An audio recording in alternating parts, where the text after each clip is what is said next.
السلام عليكم. وعليكم السلام ورحمة الله شيخنا. شلونكم؟ الحمد لله، أنتم شلونكم؟ الحمد لله. I'll be with you in just a second.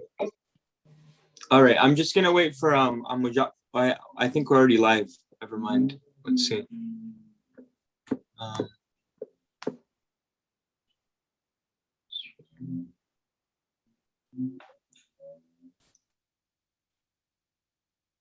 Yeah, we're live. Okay.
السلام عليكم. وعليكم السلام ورحمة الله. Let's just wait a few more minutes to get a few more people to join. Okay. And inshallah we'll start. السلام عليكم. وعليكم السلام ورحمة الله. حجينا. الحمد لله. شلون شيخنا؟ شو اخباركم؟ الله يحفظك ويوفقك ان شاء الله. شلون اخوي قبل منكم جميعا الامر الله اسالكم الزياره والدعاء تحت قبه الامام. ان شاء الله بعونه تعالى ما نقصر وياكم ان شاء الله. لا تنسونا من الدعاء. رحم الله والديك. معكم احوج وفقكم الله لكل خير ان شاء الله. رحم الله والديك.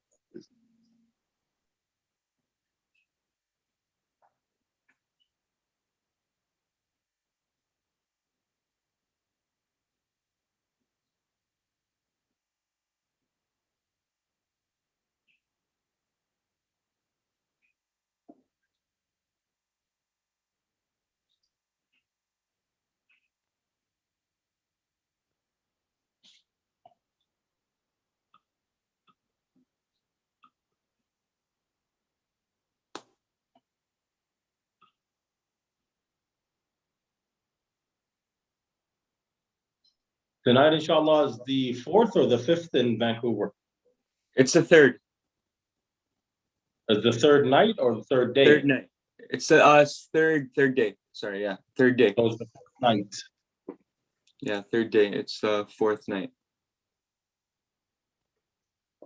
Yeah, today is what? What's the date today? It's Saturday here, so it's Friday evening there? Friday, yep. Okay. Yeah, it's Friday here. Friday evening. All right, I guess we'll start. We don't want to waste any time. Ya Allah. We'll get right into it. Bismillah ar-Rahman ar-Rahim. Allahumma salli ala Muhammadin wa ali Muhammad. Assalamu alaikum. Respected Sheikh, brothers and sisters that are watching. Inshallah, tonight's lecture is going to be about, it's going to be on the 61st chapter of the Quran, verses 2 and 3. So let's not waste any time and welcome Samahat Sheikh Khalid with salawat ala Muhammad wa ali Muhammad.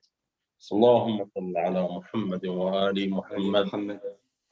Bismillah ar-Rahman ar-Rahim. Afdal as-salatu wa tamu at-taslim ala nabiyyina Muhammad wa ala ahli baytihi at-tayyibin at-tahirin. In the name of God, the merciful, the beneficent, all prayer and praise is due to the Prophet Muhammad and his holy household. In chapter 61, verses 2 and 3. Chapter 61 is called As-Saf, verses 2 and 3. Verses 2 and 3 read, Bismillah ar-Rahman ar-Rahim, Ya ayyuha alladhina amanu, lima taquluna ma la taf'alun, kabara maqtan 'inda Allahi an taqulu ma la taf'alun. O you who believe, why is it that you say what you do not do? It is most detestable, with Allah that you say that which you do not do. Now, in English we say, why don't you practice what you preach? First and foremost, let's look at this verse. Let's see why this verse came down and what happened with this verse. This verse came down after the Battle of Uhud, the second battle in Islam. Before the battle, a lot of the companions, they said, when we get to the battleground, we will do so and so. You know, they were boasting. We will do so, we will not be defeated, we shall never retreat, we shall never surrender. And then the day came where we see that most of the companions ran away. In fact, one of the companions ran so far, he got to the Red Sea, Mustafa. He ran so far away, he actually went as far as the Red Sea on the back of his camel. That's how far away he ran. Another companion, he says to the Prophet, he says, Ya Muhammad, Ya Rasulullah, this is Quraysh. By God, they have never lost since they became victorious, and they have never believed since they became non-believers, meaning that you will lose. However, the Prophet stood with a few individuals, and on top of those individuals, the head of those individuals was Ali ibn Abi Talib, salawatullahi wa salamuhu alayhi, where the very famous quote from the Prophet, he would say, Ya Ali, al-katibata an yamini, Ya Ali, rudd al-katibata an shimali. Ali, oh Ali, there is a platoon that's coming towards my left, and the Imam would run to it and destroy it. Oh Ali, there's a platoon that's on my right, and the Imam would run to it. In fact, in the narrations, it says that after the battle, Amir al-Mu'mineen had 90 wounds on his body. That when they used to have a method, they wouldn't sew up the wound. Back then, they didn't have that technology as of yet. So what they would do is they would burn straws, and they would put that into the wound to seal the wound. Fatima al-Zahra came to the Prophet and she was crying. She used to say, Ya Rasulullah, every time we close one wound, another wound would open up. Fatima was one of the individuals that was taking care of the wounded on that day. Nonetheless, Amir al-Mu'mineen came to the Prophet and he would cry and he would say, Ya Rasulullah, did you see all of the martyrs? Why couldn't I be one of those martyrs? That's one. On the other hand are those who boasted and who ran as far away as the Red Sea, and who ran up the mountain, and who ran away from battle. Now that is the specific terms under which this verse was revealed. Those are the specific terms. However, when reading the verse, we know that this verse was not specified, that this verse is generalized. O you who believe, why is it, or why do you say that which you do not do? It is most detestable with Allah that you say what you do not do. Let's look at that definition. First and foremost, what we need to understand is that there is a difference between one saying he will do something and does not follow through with it, and another who says they will do something and cannot follow through with it. Mustafa, unmute yourself. Let's talk. Let's chat. Do you mind if we chat? I don't mind. You don't mind. Yeah. So, on the one hand, I will say something, but I don't do it. And on the other hand, I say something, but I cannot do it, or I could not do it. Do you understand the difference? Do you feel the difference in what I'm saying? In the first hand, that's called hypocrisy. Okay? The other hand is a lacking of capability. Mm-hmm. So let's give an example. Let's say I said, okay, I will go to Najaf to be a scholar. Okay? That is something that I could do. That is a possibility. It's not impossible. I came to Najaf. But I could not become a scholar, whether I did not have the knowledge, whether I couldn't study, whether, obstacles in life came about. There's no shame in that. I tried and I failed. On the other hand, I say I will go to Najaf and I will become a scholar. However, what I do is I come to Najaf and I simply put on the imama and this and that, and I pretend to be a scholar, or I say that I will be a scholar, but I refuse to do it. Mm-hmm. I come to Najaf and I don't do anything. All I do is spend my day smoking cigarettes and drinking coffee, for example. Yeah. Okay? I'm not saying that I do that. I'm not saying that I don't do that. That's not what I'm trying to say. But what I'm trying to say is there is hypocrisy in the one end, and there is lack of capability in the other end. Can't we just call it like lying? Because you're saying you're going to do it, but you're not going to do it. You can call it lying, definitely. Mm-hmm. But lying is not as bad as hypocrisy. Mm-hmm. So, for example, I could sit here and lie, and I could say that I can bench press 500 kilos. That's a lie. Obviously, I can't bench press that much. But a hypocrite will come to you and will pretend that they know what they're doing, or pretend to show you a face that they don't have. Right? So like me going into a gym right now and teaching people how to work out. What would you say? Whoa, hold on. Don't be hypocritical. You don't know how to work out. How are you going to teach people how to work out? Again, I'm using these analogies because that's the only thing that can come to my mind. I mean, obviously, you guys probably better analogy. Excuse me. The fact is that scholars extend these verses to all issues, including the issues of promises and nadhr and ahad and contracts, uqud, all of those. We read in the letter that Imam Amir al-Mu'mineen sent to Malik al-Ashtar. He tells Malik, "Oh Malik, I warn you against promising the people, promising your subject something and violating that promise, for it will cause detestment from Allah and the people." Then he read the verse that we are speaking about. We see that in our day-to-day, Mustafa, that there's people that make a lot of promises to you. Mm-hmm. And you will see this throughout your life. There are a lot of people that will make a lot of promises to you, and they will either forget their promise, or simply not fulfill that promise. For example, you say, "Khalid, I want to come to Najaf." "Oh, come on down, man. When you come here, you got a home. You can stay with me. I'll take care of you. Don't worry about anything. Just buy your ticket and come here." And the second you come here, you go ahead, you buy your ticket, you call me. "Oh, where are you?" "Oh, I'm in Najaf." "You know what? I'm really busy today." You call me tomorrow. "Oh, I can't today." You call me next week. "Sorry, I got something else." The week after that, "I'm feeling ill." That is breaking that promise. What would you call me when you return? "Man, I can't believe how much of a liar he is. I can't believe how much of a hypocrite he is, sitting here preaching about being honest, right? Boasting about how you should fulfill your promise, and he could not fulfill his promise to me. That is a very detestable act.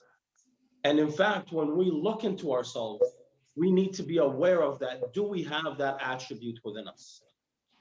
If we do, we need to eliminate it right now, right away. If you can't do something, don't boast. Don't pound your chest and saying you can do something. If I can't host you at my house, I don't need to say, oh, just come on down, I'll host you. I don't have the resources. I don't have the capability. I don't have the space. I don't need to boast. But if I do say it, then I have to do it. Of course, to an extent, right?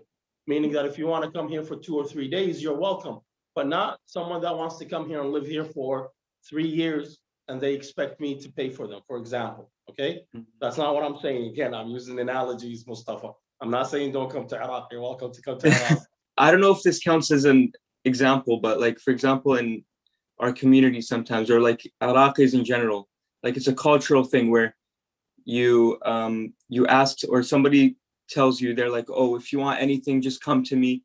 I'll do this for you. I'll do this. But they're expecting that you're not going to want anything from them, you know? Do you know what I mean? Yeah, this is called being nice. It's called being verbal generosity. Yeah. Okay. It is expected for you to say that.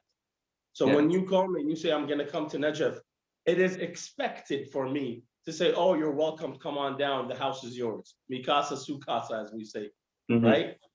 But at the same time, it is expected of you not to put that much pressure on the individual, right? So when I say come over, Mikasa sukasa, yeah, come over for dinner, come over, stay the night, stay a couple of nights, but don't expect to come over and stay for a month, for example. You understand what I mean? So while it's said, and I guarantee you, a lot of our brothers and a lot of the Iraqi community, when they say it, they truly mean it. They truly mean that they will do everything that they can. But it's also expected that you don't put that load upon them. Remember, the Quran says, "La yukallifullah nafsan illa wus'aha." Allah shall never give you more than you can handle. However, we put pressure on our companions, on our friends, on our parents, that is more than they can handle. I'll give you a small example. I remember I was, Ya Allah, how old was I? Maybe grade 8. Grade 8, I think. And all I wanted was a skateboard. The most I wanted in the world was a skateboard, okay? Now, we had just come to Canada. Our financial situation was tough. It was rough. You know, it was only my father who was working, obviously. And I knew my father couldn't afford to get me a skateboard. But I begged and I insisted and I whined and I cried and I moaned and I kicked my feet and I threw temper tantrums until he bought me the skateboard. I still remember I used that skateboard for 2 days. For 2 days, and then I threw it in the backyard.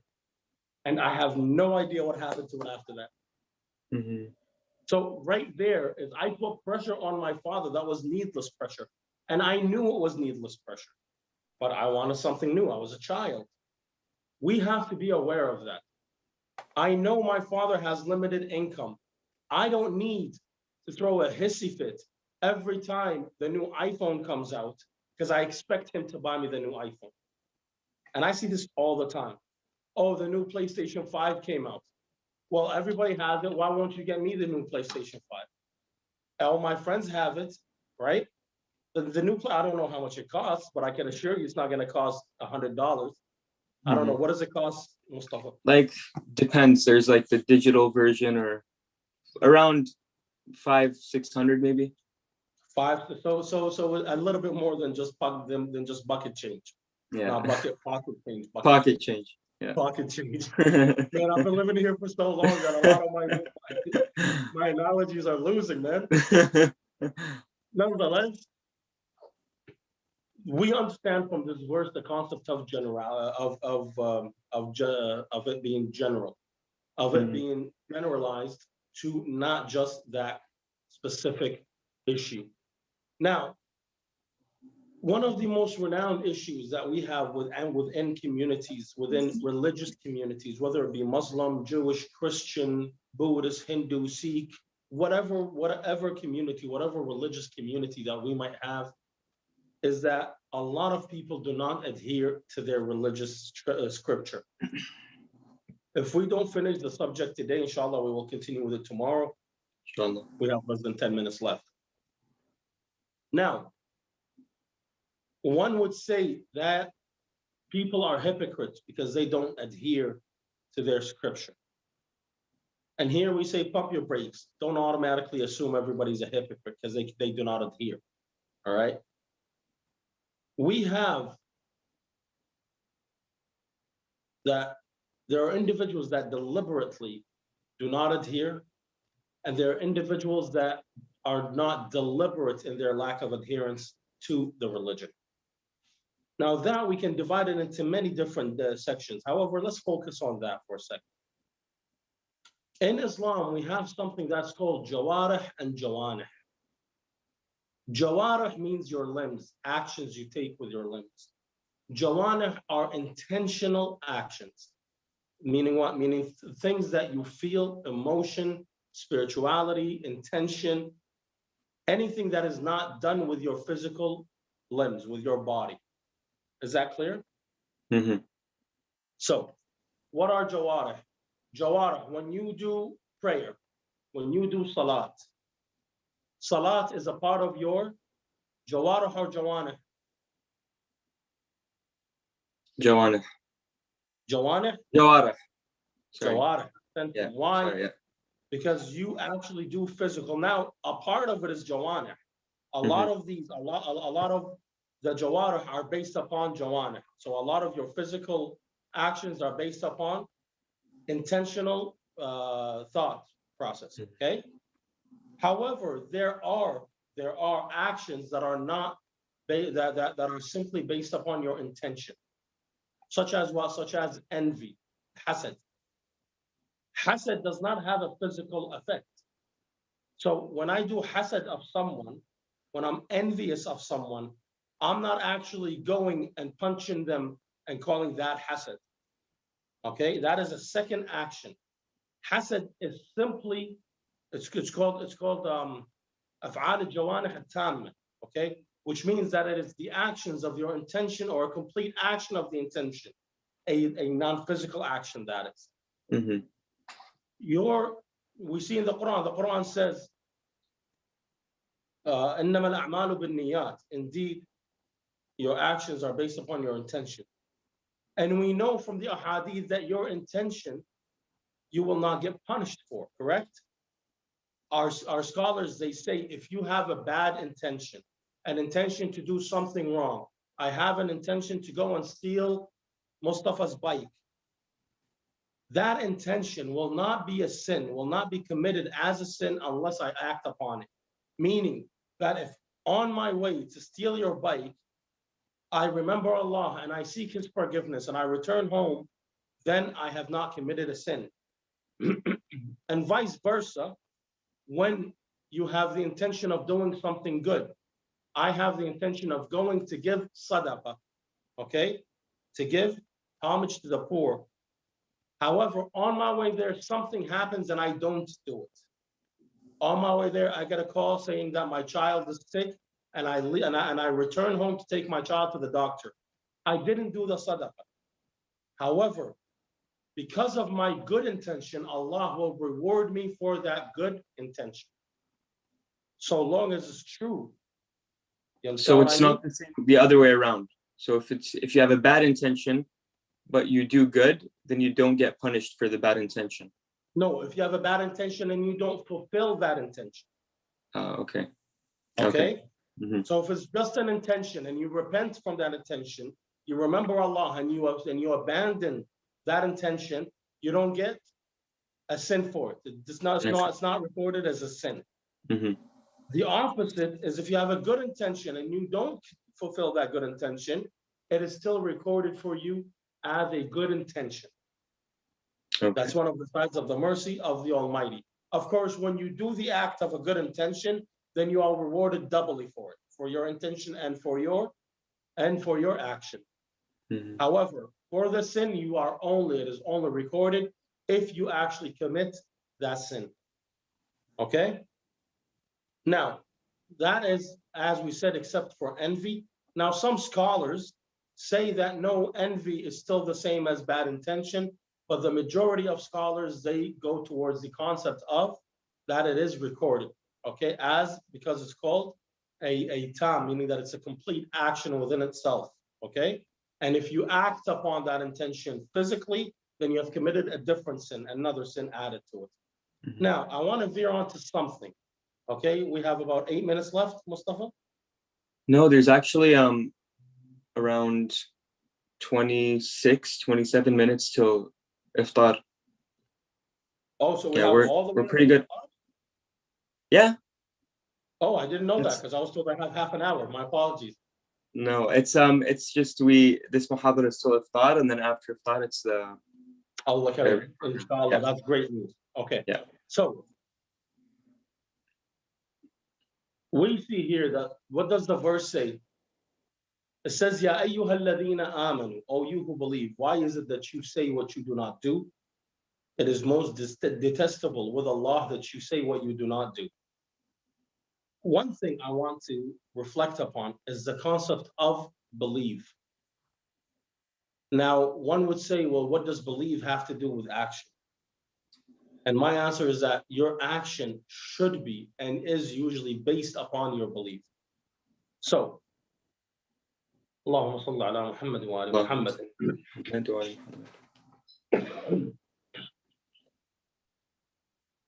The Quran says, Ya ayyuha alladhina amanu. The Quran here is addressing whom? The believers. So what is a believer? A believer is an adherer to an ideology. What is an ideology in Arabic? Aqidah, right? Let's focus on that Arabic word. Keeping in mind, the reason we're focusing on the Arabic is because the Quran is in Arabic. And the Arabic words have a lot deeper meaning, usually, okay?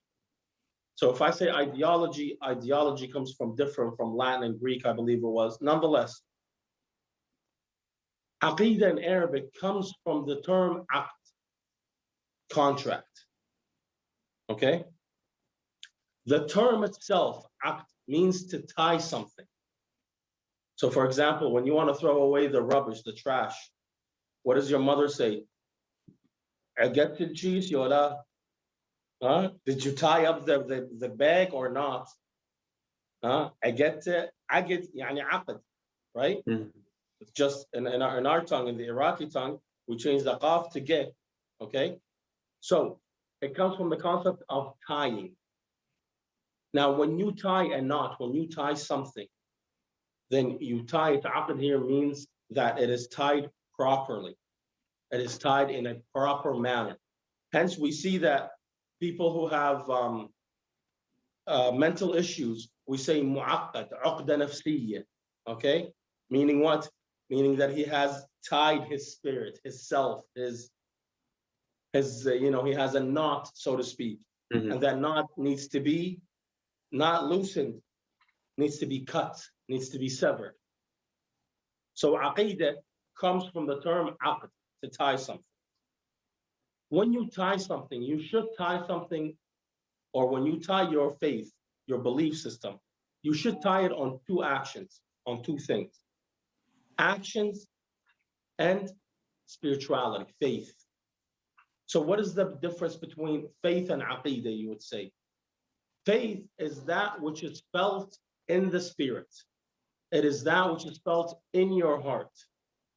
However, aqidah, it is that which is felt mentally, psychologically, logically, through your brain, through your mind. Is that clear? Yeah, so aqidah is felt through your heart, and Faith. Iman, faith is felt. Faith and iman is felt through your heart, and aqidah through your mind. Ahsantum. So what is the difference? We can say that one is an intellectual concept while the other is an emotional concept, right? If you separate one from the other, you'll fall into a problem. Because all religions are based upon the combination of mental processes or thought processes and emotion, not one over the other. So, for example, you always hear the brothers, our Christian brothers, saying what? Take a leap of faith, right? To that we say, hold on. You can't just follow blind faith. That's how you fall into the pits, right? So if I tell you right now, have faith in Allah, tie your eyes blind, okay, and walk through the highway, what would you say to me? I wouldn't do it. Yeah. Are you insane? You want me to close my eyes, to blindfold myself and walk through the highway? No. I have faith Allah shall save me, but I also want to be able to see when the car is coming to avoid it, right? That doesn't negate the fact that I have faith in Allah. So for example, if you're learning how to drive, you drive now, don't you? I do, yes. Okay. The next time you're driving, take your foot off the brake and say, Ya Allah, stop the car. Is that car going to stop? Of course not. Why not? You have faith. But that faith should drive you to save yourself, to stop your vehicle. Right? Why do you need to do that? We're not saying that Allah is incapable. Allah is capable. But Allah says, I have given you the tools for you to take care of this by yourself. Don't rely on me to do everything for you. I will give you support. I will give you power. I have given you support and power. I have given you the capability for you to stop the vehicle. Don't sit back and rely on me to stop the vehicle for you. Yes, when all of the world and everything in it cannot do something for you, then I may interject and do it for you in a supernatural manner. But do not rely on the supernatural. Rely on the natural way of the world. There's a beautiful story that they tell. It's a comical story. They say that there was a flood in one of the cities, okay? Everybody started packing their bags and wanting to leave. Everyone wanted to leave the city, except for this one guy. He says, no, God shall save me. His family, they're like, we're gonna leave. He says, go, my Lord shall save me. They say the water started rising and entered the home. The cops came, we need to get you out. He says, no, lock the doors, saying, go away, my Lord will save me. They say the water got up to where he had to get up on the roof. So there were rescue boats trying to save him. He says, no, leave. God will save me. At the very end, a helicopter came and through the stairs or the ladder, whatever it's called, I know what you're talking about, yeah. That? I know what you're talking about, the ladder that yeah. And they said, come aboard. He's like, no, my Lord will save me. Nonetheless, he drowned and he died, okay? So he's standing at heaven's gate, expecting to enter, and the angels say, no, you go to hell. He said, why? I expected God to save me. They said, listen, God sent you warnings. He sent you cars. He sent you boats. At the very end, he sent you a helicopter, and you still refused his aid. What do you expect him to come himself physically and save you from the water? This is the same concept that Nuh's son had, right? Nuh's son stood across the water. When his father said to him, come aboard with us. He said, no. I'll go to the summit. The summit will save me. Right? What does Nuh say? He says, La asim al-yawm. There is no salvation today except from what Allah has showed mercy to. And then the water separated them. The interesting part, and even though we're veering off subject here, the interesting part here is Nuh starts questioning Allah. Nuh says, oh my Lord, he is my son, he is my family. And you have promised me, and your promise is truth. And if we read a few verses back, Allah tells Nuh, he tells him, I shall save you and your family except for your wife. She will be from amongst those who will be mughraqeen, who will drown. So Nuh here is saying, oh Lord, you promised me my family will be saved. What about my son? He's my family, isn't he? Hence, Allah answers Nuh in a very assertive manner. He says, إِنَّهُ لَيْسَ مِنْ أَهْلِكَ. He is not your family. إِنَّهُ عَمَلٌ غَيْرُ صَالِحٍ. He has become a mischievous act. Why? Because he refused the word of Allah. He has become a mischievous act. Then Allah says to him, and do not ask me that which you have no knowledge about. I fear that you become from amongst the arrogant, the ignorant, sorry. Or I fear for you to become from the arrogant. Nonetheless, we'll go back. So we said we have the aqidah, okay, which is the mental, the logical, the understanding, the one that you come to through an understanding and logic. And then we have the spiritual part. Mhm. And we see a lot of brothers and a lot of sisters have one or two. They have it separated. In fact, I'm sure that when I'm talking to you, excuse me, you can think of individuals who say, yeah, sure, I'm Muslim. My parents are Muslim, so I'm Muslim. This individual might not have either one of these two. Or there are individuals that say, sure, I believe in Allah. Yeah, I believe in Allah. It's logical that there's a creator to the universe. I am a Muslim for that basis. I just don't pray. That individual has not connected faith with ideology. Likewise, we have a lot of brothers who, mashallah, their supplication, their prayers, their dua, their sujood, their salat, their qira'at al-Quran. However, when you come to him and you say, what is Allah? He starts, well, he created you know what I mean? Mhm. So there are those that lean towards one over the other. The proper way is to be in the middle. The proper way is to combine ideology with faith. Is to combine ideology with faith, and that is what we call believe. Believe is that which is a combination of the both. So, for example, why do you worship? We find this where in Amir al-Mu'mineen salawatullahi wa salamu alayhi, where he says, I did not worship Allah, or I do not worship Allah in hopes of receiving heaven, because that is the worship of a merchant. He wants to give something and get something in return. And I do not worship Allah in fear of hellfire, because that is the worship of a slave. He will do something in fear of torment and punishment. Rather, I worship Allah, the worship of free men, because I saw that he is worthy of worship. Hence, I worship him. And that is the worship of the free. The free not being as in slaves.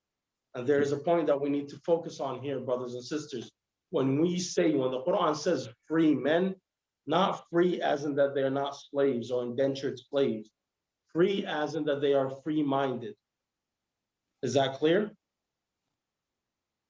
So, Imam Zainul Abidin, while he was shackled, could you call him a free man or not? What do you think?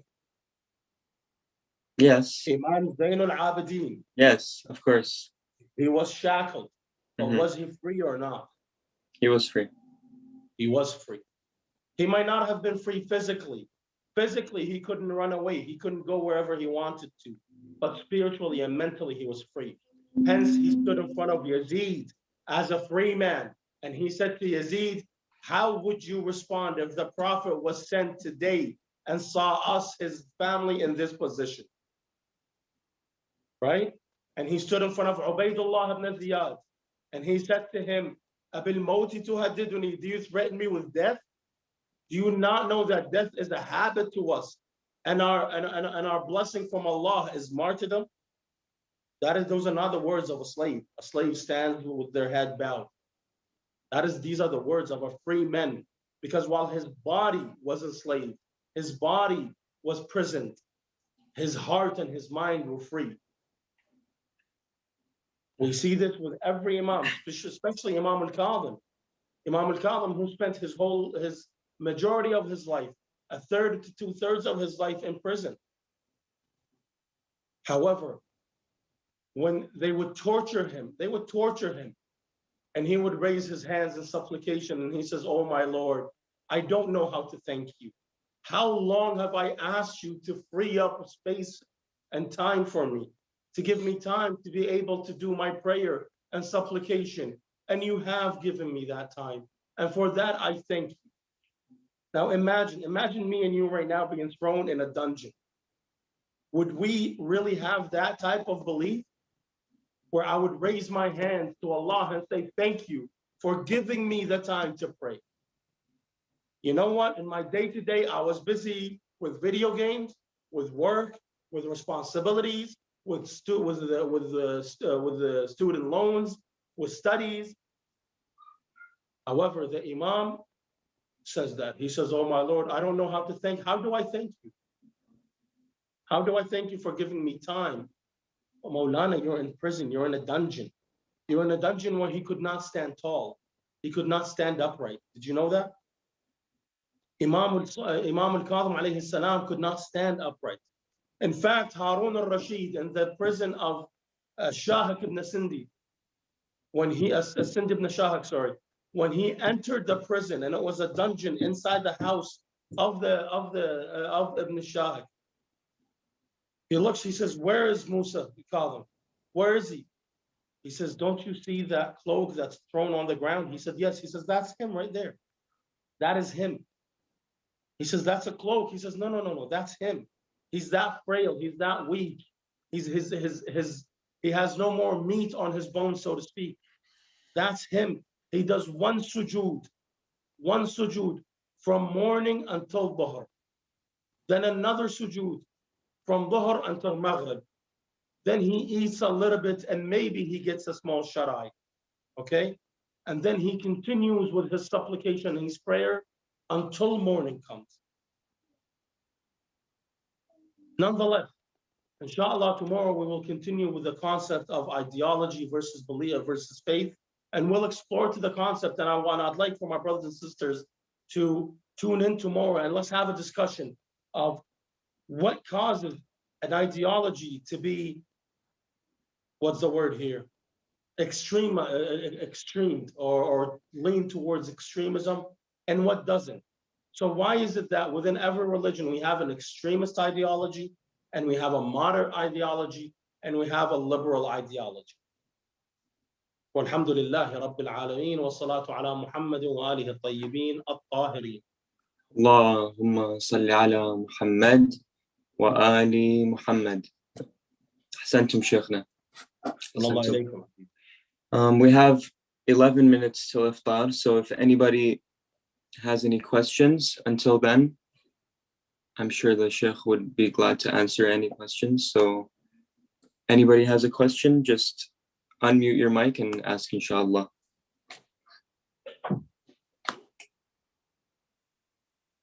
I had a question, but yeah, I don't remember now.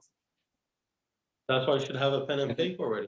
I should, yeah, that's true. That's one of the things that you learn in Hausa, is you always have a pen and a small notebook with you wherever you go. Yeah. Inshallah, starting tomorrow. Inshallah, Allah, your service, inshallah. By the way, I want you to get a census from everybody. See if there's any subject matter they want us to discuss. See if they have anything in mind. If they are interested, we can leave one day specific for Q&A. Yeah, and if the sisters are interested, we can do a specific program for the sisters, or one of the days we can do a specific ladies' night, so to speak. So whatever works for you guys, I'm here to serve you guys, not the other way around. Yeah, I'll ask the group. We have a little group on WhatsApp with all the younger shabab. So yeah, I'll ask them, see if they have any topics that they'd like you to talk about. Okay. Inshallah, I will let you know. The younger shabab, huh? I don't. If you want to be considered part of them, you're welcome. I don't know, man. It's starting to look gray. I don't think I'm any longer. I have gray hair too. Yeah, but you've had that since you're a child. That's true. I think somebody unmuted their mic. Ya Allah, ya Allah. If you have a question, please don't be shy.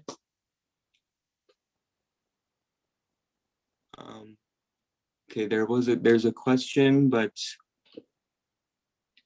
yeah, the question is,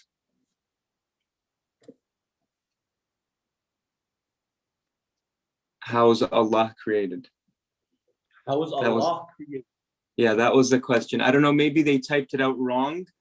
No. That's a very good question. Okay. You know what? Let's put a whole lecture for that. In fact, we might need more than one lecture for that. Okay? Because is that question answerable? Well, it's very answerable. Allah was not created. Allah is the creator, and the creator cannot be created. Allah is everlasting, eternal. Therefore, he cannot be created. If he was created, then he's no longer Allah. So to sum it up, the creator cannot be created. So we have two types of existence, okay? We have possible existence and we have necessary existence, okay? And that's why I said we need a whole lecture. We are possible existence, meaning our existence and lack thereof is irrelevant to the existence of the universe. In what sense? Meaning that whether I am here or not, it's irrelevant to the universe. Not only that, possible as in I have a beginning and I have an end, okay? The necessary existence is not, he does not need, or he is not in need for existence. Meaning what? Meaning because I am possible, I need water, I need air, I need a mother and father, I need all the biological capabilities, right? And the universe to exist in order for me to come into existence. Because everything in the universe is tied to another, right? Is that clear?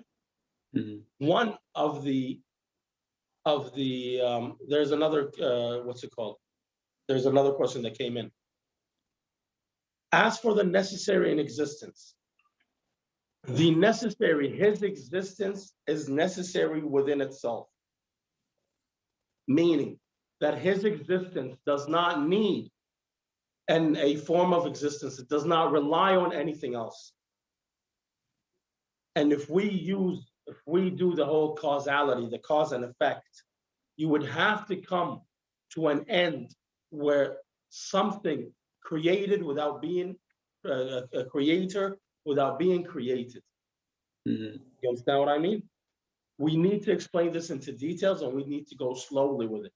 So if you guys want during Ramadan or after Ramadan, we can actually have lectures specifically about Tawheed and the concept of theology, because that question is extremely important, Mustafa. Mm-hmm. So speak with the boys, speak with the sisters, and let's do a program about Tawheed. We need to understand our religion. We need to understand our theology. Of course, inshallah. That it wasn't a question. It was just a message for you. It was a message for me. Let me go and read it.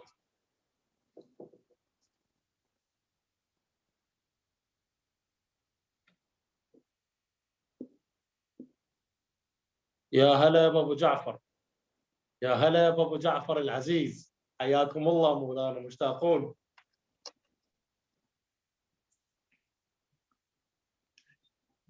Any other questions, Mustafa? I don't see any coming in. So I guess if that's all for questions, there's about 5 minutes till iftar. So I guess I'll just read some Quran until adhan time. Inshallah. I have to excuse myself. I have to prepare to go to work.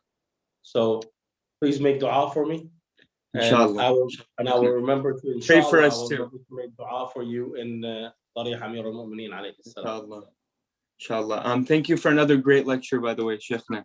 Your service, inshallah. Habibi Sheikhna. We'll see you tomorrow. Inshallah. We'll see you tomorrow. Assalamu alaikum.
أعوذ بالله من الشيطان الرجيم. بسم الله الرحمن الرحيم.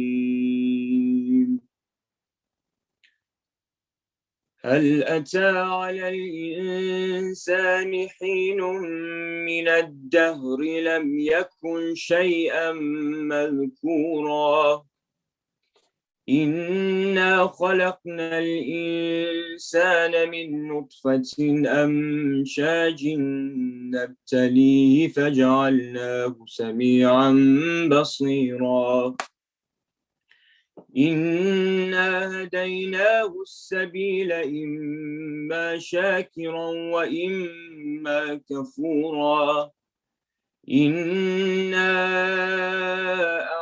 أعتدنا للكافرين سلاسل وأغلالا وسعيرا إن الأبرار يشربون من كأس كان مزاجها كافورا عينا يشرب بها عباد الله يفجرونها تفجيرا يوفون بالنذر ويخافون يوما كان شره مستطيرا ويطعمون الطعام على حبه مسكينا ويتيما وأسيرا إنما نطعمكم لوجه الله لا نريد منكم جزاء ولا شكورا إنا نخاف من ربنا يوما عبوسا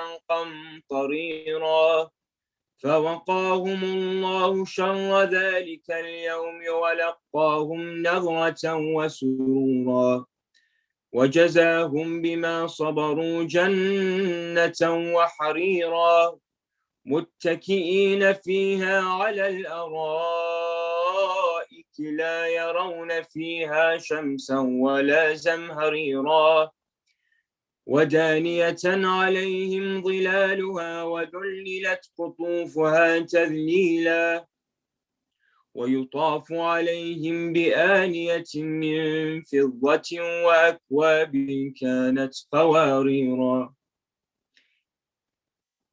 ويطاف عليهم بآنية من فضة وأكواب كانت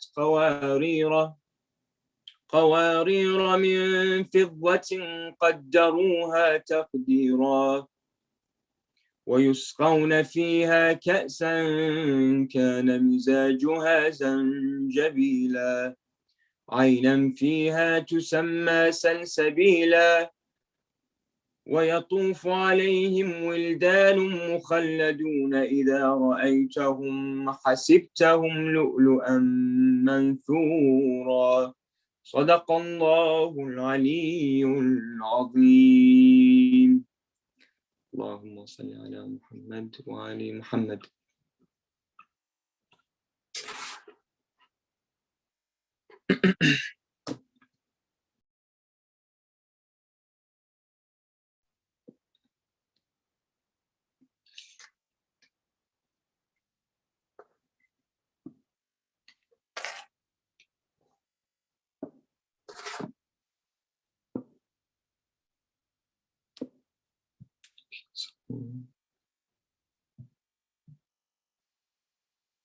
Al-Kawthar is at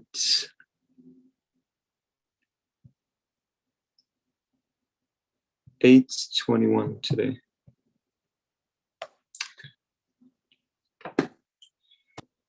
إن الله وملائكته يصلون على النبي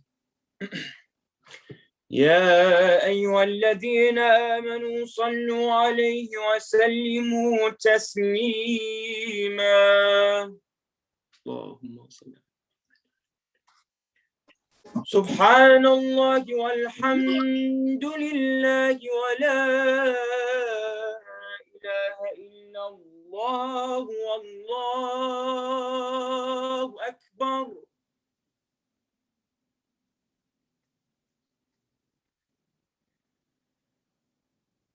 الله أكبر الله أكبر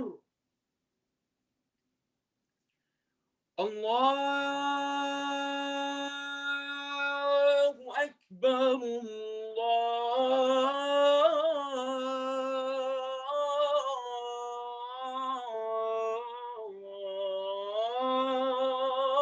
الله أكبر.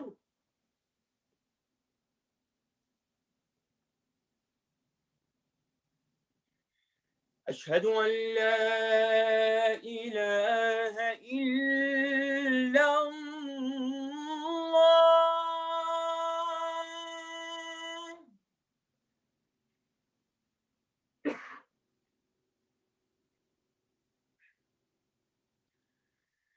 أشهد أن لا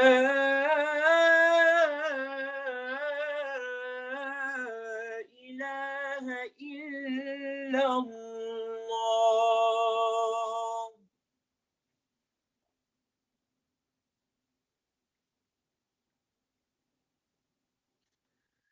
أشهد أن محمدًا رسول الله.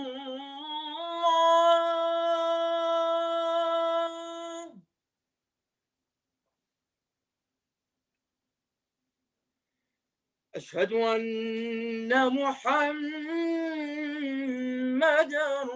رسول الله.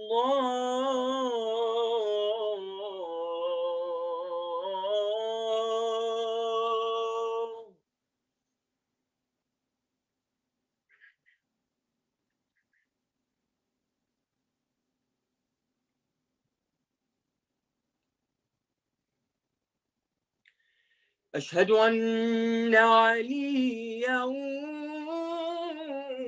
ولي الله.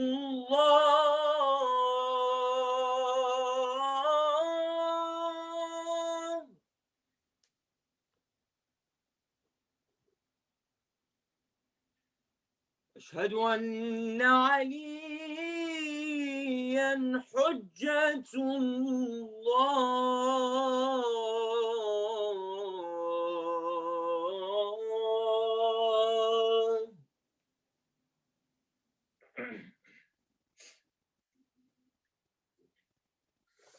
حي على الصلاة.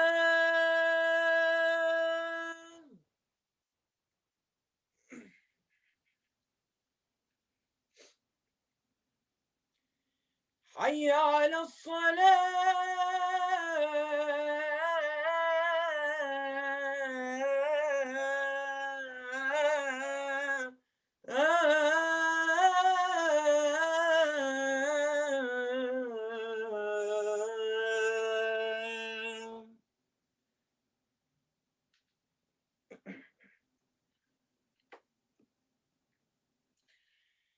حي على الفلاح.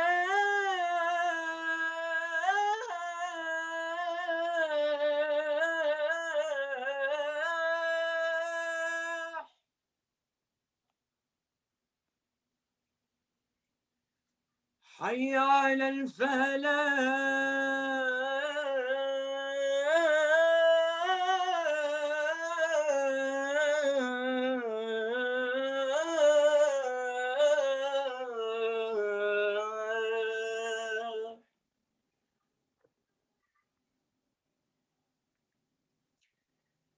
حي على خير العمل. حي على خير العمل. الله أكبر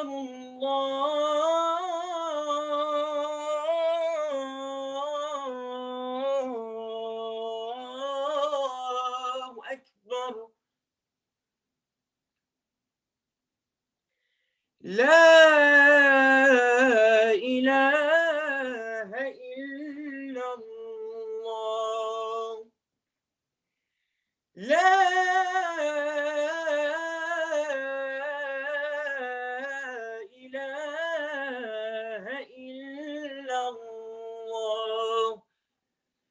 وصلى الله على سيدنا محمد وآله وسلم. اللهم صل على محمد وآل محمد. Inshallah, everybody enjoys their iftar, and we'll see you all tomorrow. مع السلامة.